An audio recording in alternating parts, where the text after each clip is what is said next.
Break It Down is brought to you in part by Mayo Clinic and viewers like you. Erin, thanks for joining us to break down how we can better support women, girls in sports. And you've had quite the sports journey. You've been with the biggest enterprise, the NFL, and you've done some work with a wonderful nonprofit that focuses on race and sports kinds of issues. Now you're at the Women's Sports Foundation. Why don't you just give us a quick overview of what the Women's Sports Foundation does? Yeah, absolutely. I have been blessed to spend the last 20 years mostly working in men's sport, New York Giants and the NFL, but moving into nonprofit in the last few years and coming over to the Women's Sports Foundation has been a real gift for me. As a three-sport athlete myself and a men's football coach in college, sport has been transformative for me in every way possible, personally and professionally, and to get to use this part of my career to give back to other girls and women is huge. And that's exactly what the Women's Sports Foundation is set up to do.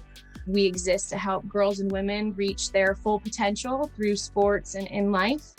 We were founded 47 years ago by Billie Jean King with about $5,000 of her own money to really get at that, to create programs and advocacy and education that would help girls and women reach their full potential through sports. And next year, which is the 50th anniversary of Title IX, we anticipate reaching our goal of giving back to $100 million in grants and programs to support the fight for gender equity in sports. So Women's Sports Foundation has come a long way, but we also have a lot more work to do.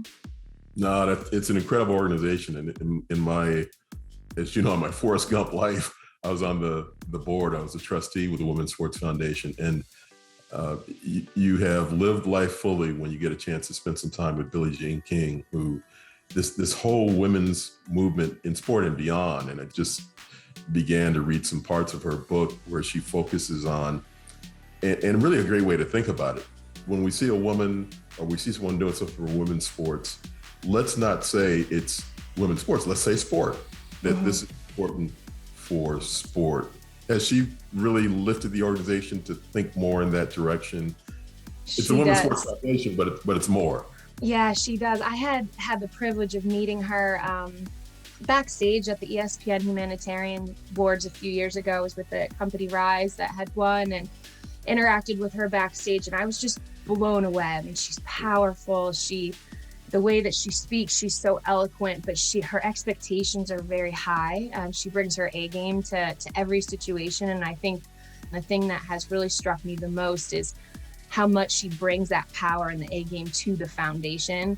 She brings her whole network, all her resources, all her knowledge, and all her passion to try to make sure that we're advocating for girls and women in sports and using all those resources to do it. She's impressive. Yeah, she's wonderful. You know, one of the things that the Women's Sports Foundation was engaged in recently, and a good part of society was as well, this whole concept of mothers as athletes, or mothers being able to continue to participate in sport. And the past Olympics, we saw Allison Felix at her best once again. Can you talk some about what the Women's Sports Foundation has done in that space? I mean, we think a lot about girls getting involved in sports. We think a lot about getting more women to be elite athletes, but this category of mothers. Talk a little bit about that. Yeah, absolutely. So there's really 5 areas that we focus on at the Women's Sports Foundation. We do a lot of research, try to make sure that everything is data-driven, focus on advocacy, making sure that we're being on the front lines of legislation and political change. Everything is based in education.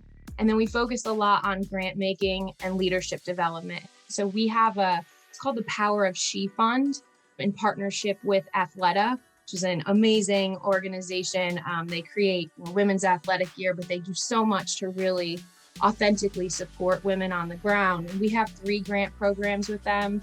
Wellness for All, which is really focused on BIPOC entrepreneurs and making sure that sports and movement reaches the BIPOC community.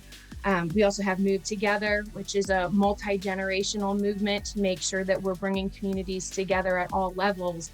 And then this year we introduced the Child Care Grant as well, which is really designed to eliminate barriers for mom athletes. And to be honest, I felt pretty naive coming into this. It wasn't a problem that I knew existed. I'm not a mother myself, and I mentioned I've typically worked in men's sports, and I guess I felt a little embarrassed that I didn't know that this was a huge problem, because it's a borderline best practice for sponsors and companies to essentially abandon mom athletes when women get pregnant.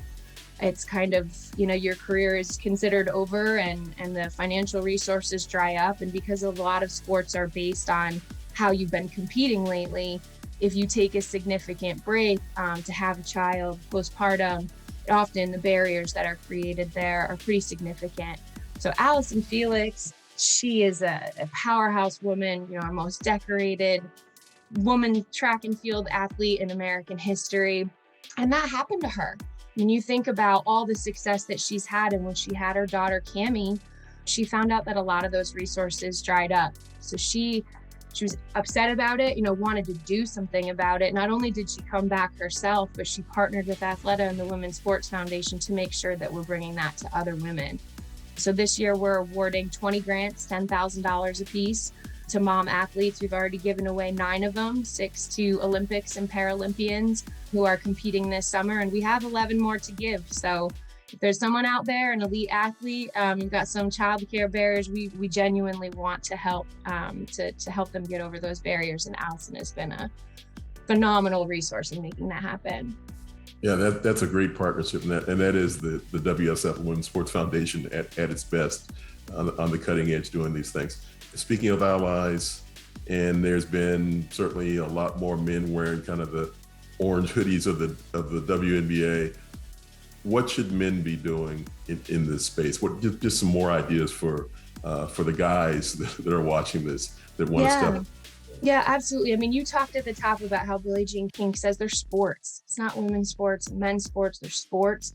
I think the biggest thing we can do is encourage girls to play sports. I grew up with a father who was extremely supportive of that, and I didn't realize how rare that was until recently, that the messages we get early in life and the opportunities we get can help define us. I think as boys and men, they can be allies. They can encourage the girls and women around them to play. They can watch the girls and women around them play, not because they feel bad for them, but because they're amazing athletes. And when we're in positions of power, we can make sure that we're being inclusive, we're bringing women to the table, and we're thinking about sports in an equitable fashion, that we're really thinking of it on that level playing field. Well, Erin, thank you. Thank you for breaking down for us the ways that we can be more supportive of women in sports, and by doing so, be more supportive of sport. Thanks, Erin. Absolutely. Thank you.